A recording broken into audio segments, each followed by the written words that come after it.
Hintayin mo na lang muna sila ma'am dito. Bababa na yun.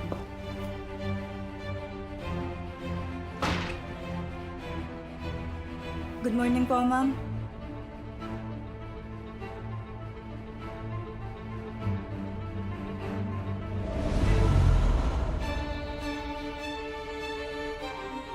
Madali lang naman ang trabaho natin dito. Kasi nga, dalawa lang naman ang amo natin. Si Sir Alex naman, naku!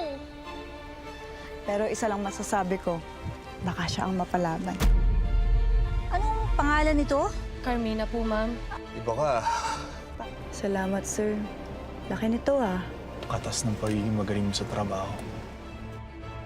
Alam ko ang ginagawa mo. Tigil mo na yan. Ha? Anong sinasabi mo? Marami nang dumaan dyan. Hindi ikaw ang una. Huwag ka nang sumunod. Magsisisi ka lang. Salamat. Pero magkaiba tayo.